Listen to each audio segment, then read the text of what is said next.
हमारा जन्म इस पृथ्वी पर केवल सांसारिक भोगों के लिए नहीं, बल्कि गहरी आध्यात्मिक यात्रा के लिए हुआ है। हमारा ये जीवन केवल एक संयोग नहीं है। आत्मा, जो स्वयं ईश्वर का एक अंश है, उसने स्वयं इस पृथ्वी पर आने का निर्णय क्यों लिया? इस प्रश्न का उत्तर ढूंढना हमें इस जीवन के असली सत्य तक पहुंचा सकता है। ईश्वर ने इस ब्रह्मांड की रचना की, जो एक लीला है, एक नाटक है, जिसे प्रभु ने अपनी शक्ति से रचा है। आत्मा उस ईश्वर या दिव्य चेतना का ही एक अंश होती है, लेकिन जब वह इस संसार में आती है, तब उसे शरीर, मन और अहंकार की सीमाओं में बांध दिया जाता है।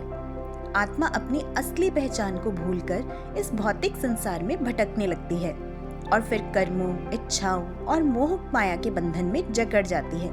परंतु प्रश्न ये है कि आत्मा को इस यात्रा की जरूरत ही क्यों पड़ी?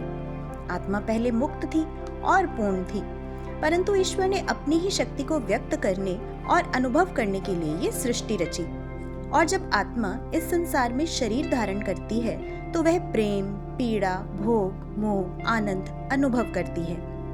परंतु ये सब एक भ्रम है, एक सपना जिसमें आत्मा खो गई है। हमारा जन्म इन सब के लिए नहीं, बल्कि एक आध्यात्मिक यात्रा के लिए हुआ है।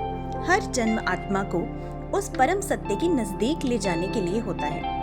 जीवन मृत्यु के इस चक्र में आत्मा अनेक अनुभवों से गुजरती है, अनेक जन्मों में भटकती है, लेकिन इसका अंतिम लक्ष्य केवल एक ही है, अपनी असली पहचान को पुनः प्राप्त करना। यही कारण है कि हम यहाँ आए हैं। यही इस जीवन का रहस्य है।